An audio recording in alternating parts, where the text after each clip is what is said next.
Hello everyone, my name is Alicia Jackson, licensed professional counselor, and welcome to my channel. Today we're going to talk about how to improve your relationship with yourself and your relationship with others. And how do we do that? By embracing the power of curiosity. And so we're going to talk about this through the lens of internal family systems, as I am an IFS therapist. And I really feel like curiosity is the missing ingredient. Oftentimes, our society pushes out curiosity, sends us messages that curiosity is not okay. Don't ask questions, don't question authority, blind obedience, and even sometimes in spiritual and religious circles, curiosity is also something that is discouraged. And so our system and our parts pick up that asking questions isn't okay. And truly, what improves our relationships, and specifically communication and intimacy in our relationships, is curiosity. You hear me say all the time, lean into your curiosity. If you have watched any of my videos about communication, about connecting with yourself or others, or even attending to what's happening inside of you, you'll hear me say, hey, lean into your curiosity, get curious about it. It's so important. It's such the missing ingredient for all of us in our relationships. And that's why I'm doing this video. So before I get into it, please subscribe to the channel. If you're getting anything out of the content, please comment below, like the video. Let me know what your thoughts are, as this is kind of controversial. Can we say that? This is kind of controversial, to say, let's be curious, when so many other messages and so many other people in our lives have told us that's not okay. And if there are any parts of you that become activated because I'm saying, hey, let's be curious, get curious about it. Get curious about it. Listen to that part. That part's trying to protect you, and that is a part of the journey. That's a part of the journey. And so I want you to definitely have your ears open to listen to really how, one, we are naturally, did I say naturally? Naturally curious beings. That is something that we are born with. And curiosity is a key component of self-energy, which is, again, from the internal family systems model. And it is truly self-energy is how we maintain to be centered and calm and show compassion and become curious and creative. That's when we feel more like us. That's when we feel the most us, when we are in self energy. When we are frantic, when we are in protection mode, we don't feel like ourselves. We often feel exhausted and fatigued and drained. When we are in self energy, we feel rejuvenated. We feel a sense of peace. We feel like we can do anything. Our protectors are often afraid and often feel like things will destroy us, things will break us.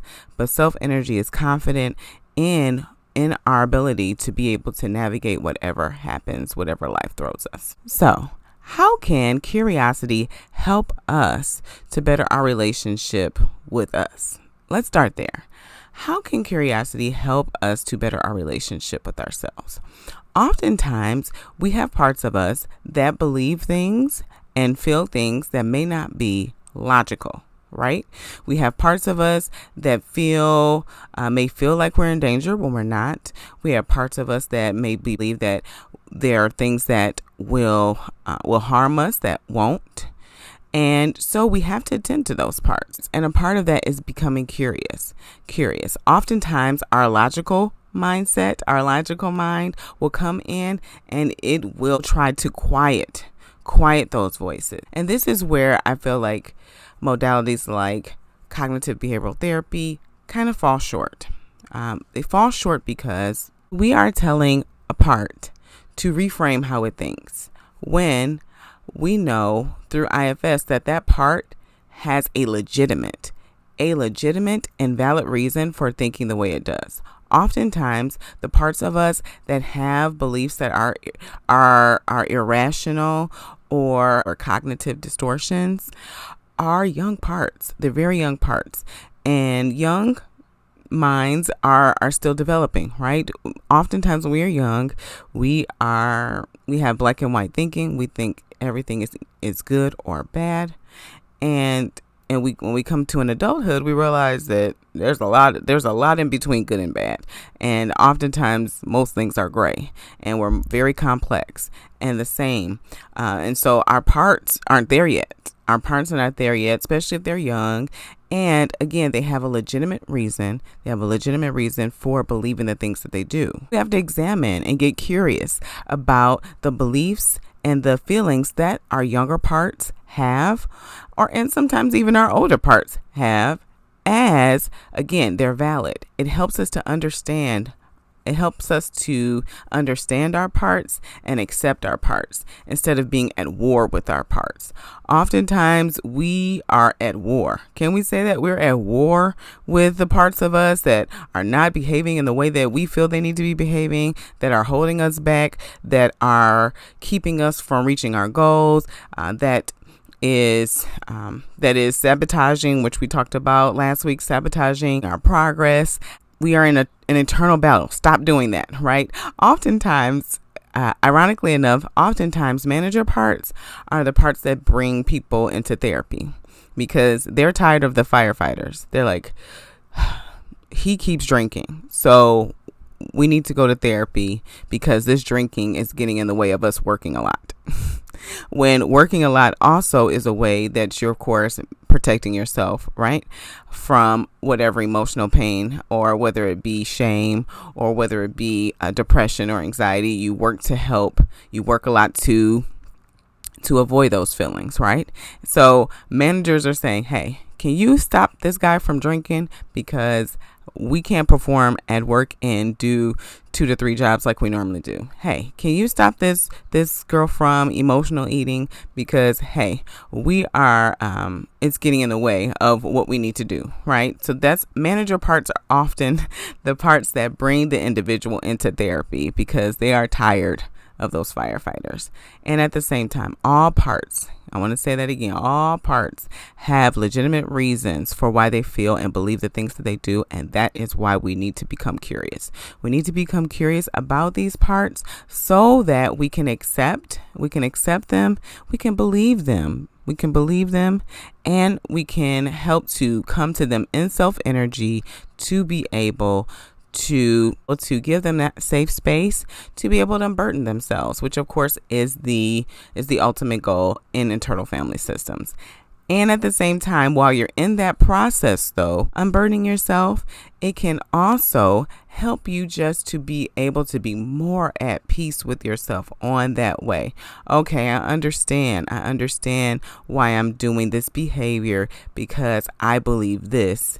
And this happened at this young age, and this is why I believe this, right? And so we're able to pull back that anger protector, to be able to hear and understand that part. We're able to soften that logical ear to be able to hear and understand that part. And that's why curiosity is so important when it comes to understanding ourselves and understanding our parts. Now, when it comes to using curiosity to help you navigate your relationship with others, you have parts. Well, everyone else does too. Everyone else has parts. And the more you grow in self-energy and the more that you grow to accept yourself, you'll be able to accept others and their parts. Not saying, and I want to make sure you're hearing me, I'm not saying that we are letting other people off the hook. Right? I'm not saying that. I'm saying it will help us to understand them better, and hopefully have a space internally within us to hear their parts and hear what's really happening. Oftentimes in relationships, what's happening is whatever you're saying to the other person, a part of them is responding to what you're saying. And so they're not able to fully hear and understand and grasp what you're saying because their parts, their protectors are too busy responding to what the other person is saying. Okay? So say we have a parent and child relationship and the child is telling the parent, I'm depressed and I think I need to talk to somebody about it. And then the parent responds to the child, I don't understand why you're depressed. I've done everything that I could do for you. You have all that you need. You're in all these extracurricular activities. I don't understand why you're depressed. So in that scenario, the child is talking from their part that it has sadness and saying, I need some help, right? And the parent is hearing that through one of their parts that's saying, hey, I'm going over and beyond. I'm doing everything I can to be a good parent. I want to be a good parent. There's a part of them that is concerned about being a good parent, so they're doing everything that they can to make sure that happens, right? So they're hearing that part is being activated by that child saying, I need to go to therapy, instead of the parent saying, okay, well, tell me what's going on. What's going on? Let me know what's going on with you so that we can get you the support we need. So the parent turning on curiosity to say, I wonder why my child is saying this. Let me get curious about it, instead of receiving it and an attack, or as an attack, or on them being a parent, or it being perceived that they're not doing something right. There's a hole in their parenting. There's a blind spot in their parenting. And hey, there may be. And at the same time, oftentimes, the reason why a child is depressed has to do with what's going on within them or in their circle. And there may be some things about their home environment that of course need to shift and change as well. But in order the parent to hear that child, they have to be in the space of curiosity to hear them.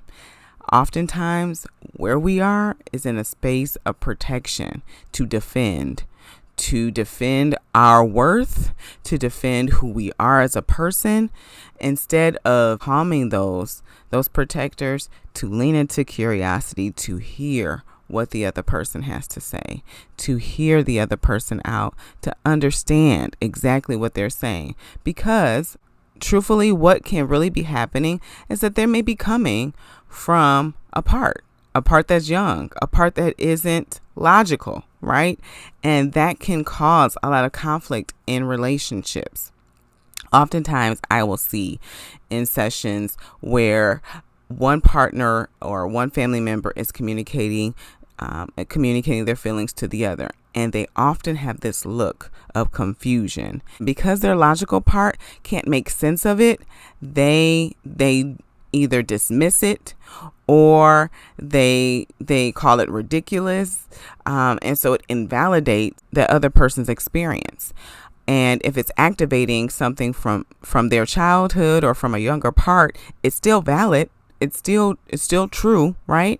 And it's a time to, again, lean into your curiosity and calm those defenses, to remind your parts that may be hearing this and may be activated or triggered to say, okay, this isn't about me.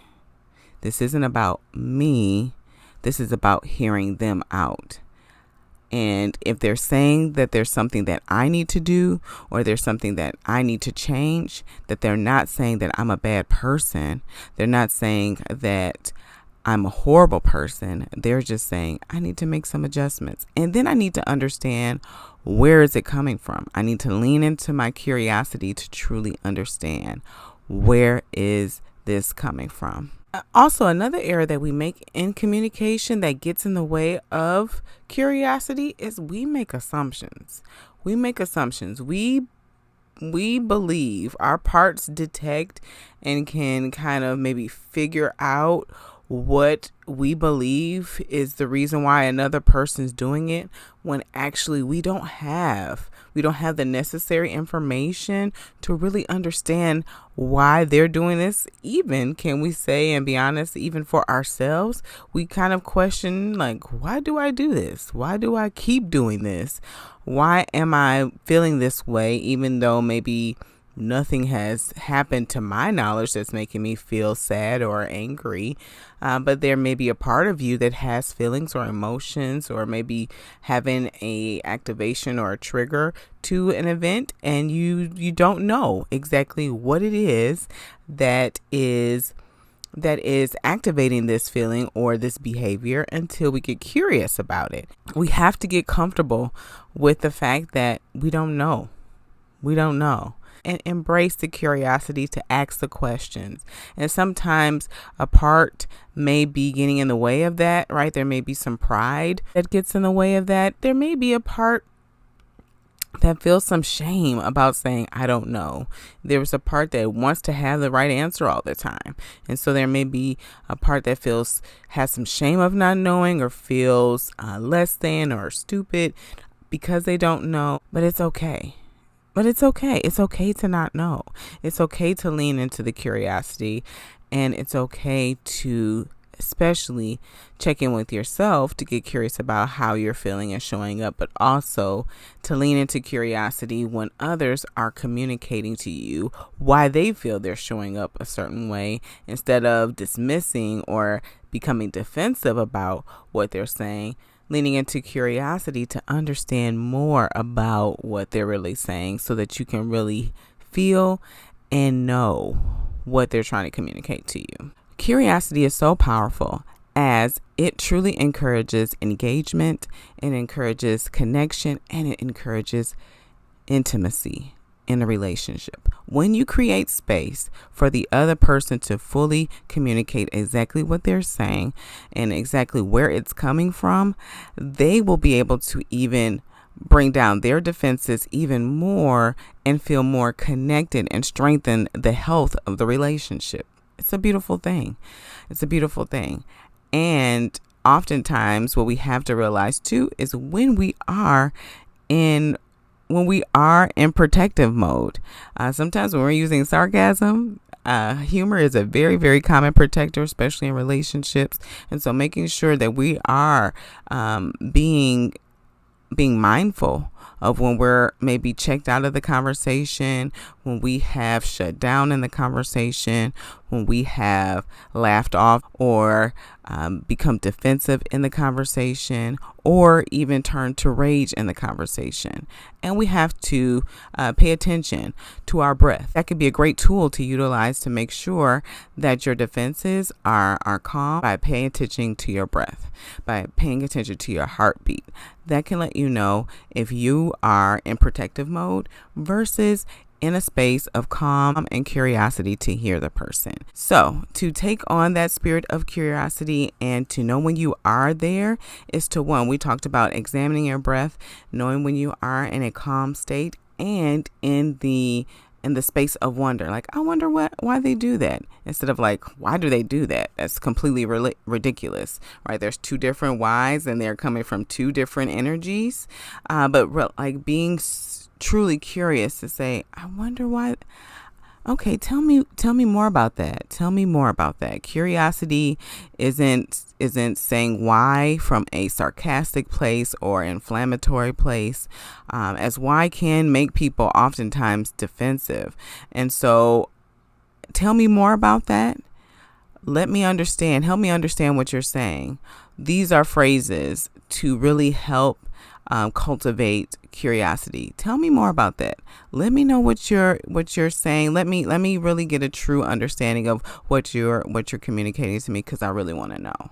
This language helps to really cultivate that spirit of curiosity versus like, why do you do that? Why? That energy is more it's more dismissive, it's more coming from a place of annoyance or anger, and curiosity is more of a grounded place that's truly void of any other emotion, and just truly wants to understand what the other person is trying to communicate to them, or what a part is trying to communicate to you. If you are not in that space of calm and curiosity to hear them, you're in protective mode. And our protectors are helpful. We know they are not bad. We have said that, and we'll continue to say that our protectors, our parts are not bad. There are no bad parts. Our protectors are not necessarily the most helpful when it comes to hearing someone else's pain, because our protectors are very, very focused on our safety, and on our emotional well-being. That's who our protectors are most concerned about. And that's sometimes why people can come off as selfish, because our protectors are only concerned about our safety and who we are as a person, and defending that. And so curiosity creates space for that other person that you're connected with to be heard and to be understood. And also, of course, your relationship with yourself, so that you can understand those parts that may have some thoughts that are confusing to you, that may be doing some things that you're wondering, like, why do I do that? I don't understand that. Leaning into that curiosity so that that part can communicate to you that, hey, I do that because it was this one time we were at school and I was sitting at the lunch table and everybody was making fun of me, and so I just determined at that time I'm not doing this anymore. This whatever behavior was happening, right? I'm not going to speak up for myself anymore, because I know that will put me in a situation where I will be embarrassed. And so these parts have these beliefs, have these experiences that truly transform how we respond with ourselves and with others. And leaning into curiosity is how we understand them. Let me know your thoughts. As I'm leaning into curiosity to see and hear how you're taking in this information. I love to hear from you. Of course, please like the video, comment below, subscribe to the channel, and as always, be cool, be calm, be centered.